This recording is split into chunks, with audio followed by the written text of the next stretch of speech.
Hi everybody, this is Brian Koo with another ROK video. Today we are being double rallied. And this is not a situation you want to be in today's Rise of Kingdoms. There are too many strong rallies to just sit here and take double rallies for hours at a time. So we're going to try to do something about it here. A bunch of us were on voice chat and we decided to push the open field and try to clear out this left side. We informed our allies in coalition chat that we were doing this. They had about a 1-minute warning before we pushed in.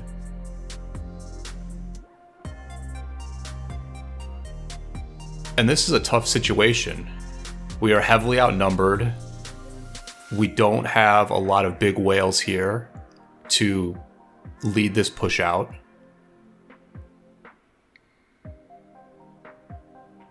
And the enemy, although they are separated into two separate camps, the enemies on the right can certainly help the enemies on the left.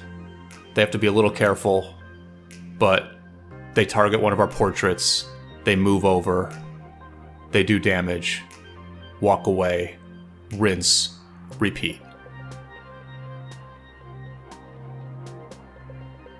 We're not having an easy time of it. My marchers are getting low. It's time for me to refresh, clear my hospitals. Ideally, you want to time your open field push out with a counter rally. And Jay does have a counter rally on this Nebu. He has a great angle for his rally where the enemy cannot swarm it at all. And if we would have known he had such a nice spot, we could have put Attila-Nevsky out there instead of the Takeda. But you want to pressure the rally itself while also eliminating some of the reinforcements that could keep that rally alive. The story I'm trying to get across in this video is of the grind we experienced at this level 6 pass for a week straight.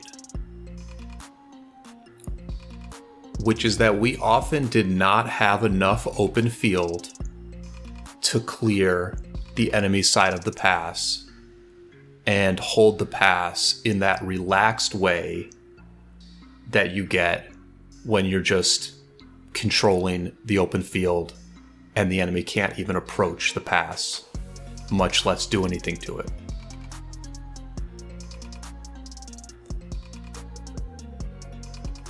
Another story of this KvK was that our Korean allies, N70D, which is our longtime allies in Kingdom 770, they were not at their strongest in this KvK.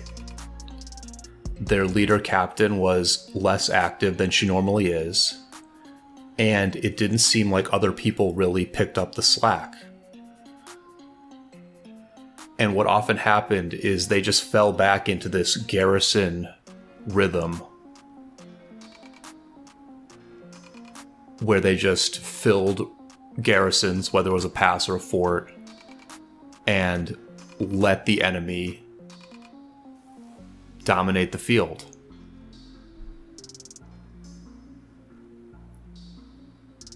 But some situations, that just doesn't work. And we're witnessing one of those situations now, where this enemy Attila-Nevsky rally has continued to pound on this pass. We've been unable to clear the open field. The enemy still has clean reins on the right, and we're barely establishing a foothold on the left.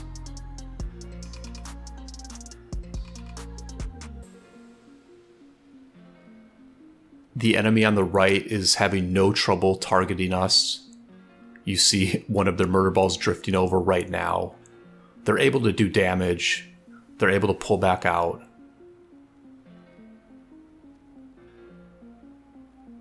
We're doing a nice job of keeping a good garrison captain in the pass, and the Koreans were in charge of that, and they did a nice job of it. But we're swapping between Zeno and Jadwiga garrisons, and so there's a crazy mix of troops inside.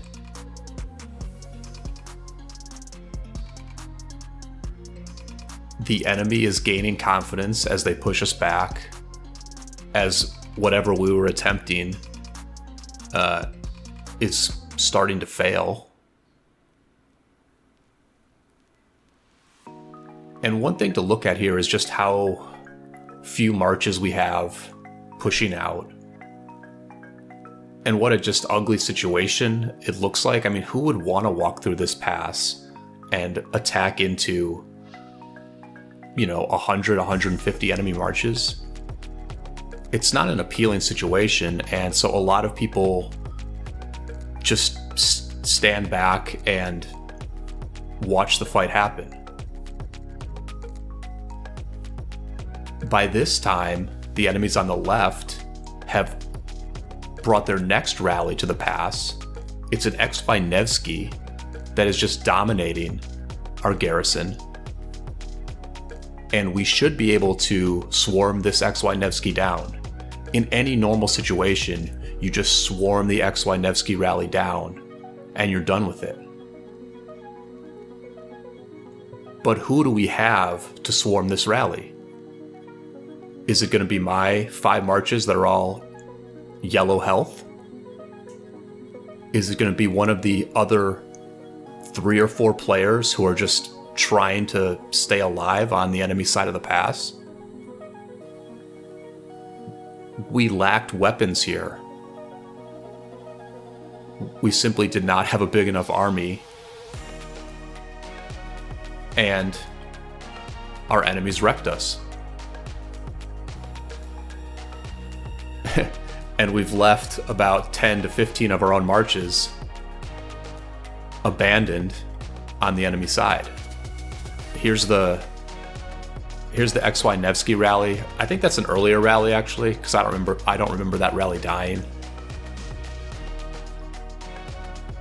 And there is the long Attila-Nevsky rally on the pass. You see they just wrecked us. That's a very painful loss. It's not a loss we can take very often. There's the Nebu rally, another big win for the enemy.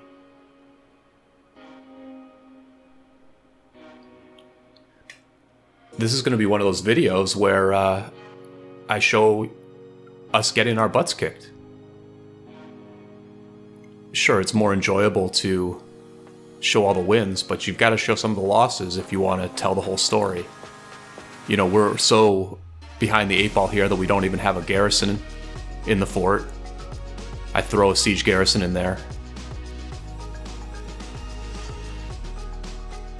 And the enemy is doing a nice job here. They launched this fort rally shortly after taking the pass.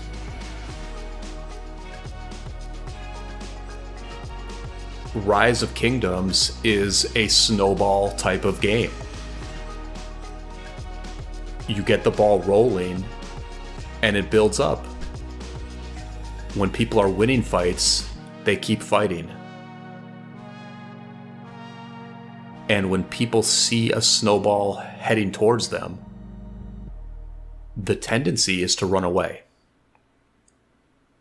So the enemy is using their momentum to accomplish further objectives. And this was another thing that just happened over and over in this KvK, was 2056 brought really good open field numbers. They surrounded our fort, and they got the burn.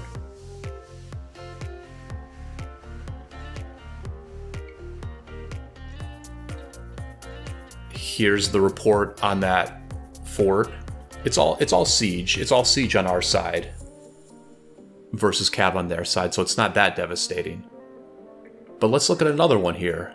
Moments later, they rallied our fort on the left side.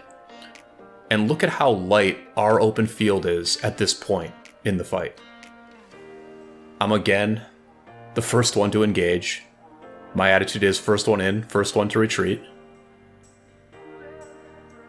The difference here is that we have a very strong garrison. It's full infantry, Flavius garrison, and the enemy is archer rallying and likely does not have too many archer reins in the field. I want you to look at how quickly our open field presence grows as the skirmish goes on. They've canceled the rally. It's a good trade for us. But just look at all of the marches that are appearing on the bottom side of the screen who are now rushing to join this fight as we generate some good trades from a retreating enemy. Most players are experienced enough to know when a fight is going to be a win and a good trade for them, and they can also identify when a fight is going to be rough and they're going to get bad trades. And players act accordingly, and they pick their battles accordingly.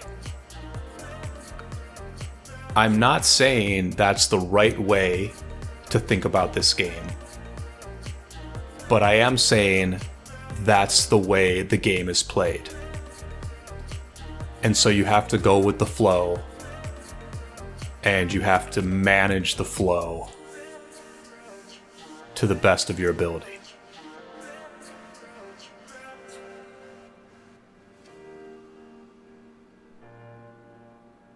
Here is the rally on our fort. Great trade for us. Gilga Nebu rally, Xenoflav Garrison. And then here is our archer rally right at the end there. A win for us as well on the offense.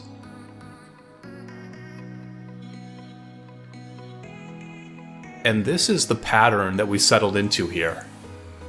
The enemy held the pass, and we would gather up in the open field on our side. But let's take this opportunity to zoom out and look at what's happening on the other side of the map. Because this is a 2 versus 6 strife of the 8 KvK, and we have an ally on the other side of the map who is doing even better than us. It's Kingdom 2206. They are a majority Japanese kingdom who are the reigning Osiris League champions in the realm of Bastet. They have all 3 forts burning at this pass. And I'm just taking a look at Kingdom 2277 here, who are supposed to be one of their primary adversaries. But you see that Green Kingdom 2277, they just don't have enough teleport space. The Red Kingdom was also an ally of theirs, but that Red Kingdom was on like a rest KvK. They didn't really do that much. And maybe they were hard to work with because the Green Kingdom does not have enough teleport space to defend those forts. So things were looking good on the other side. We'll look more at what's happening over there in the next couple of videos.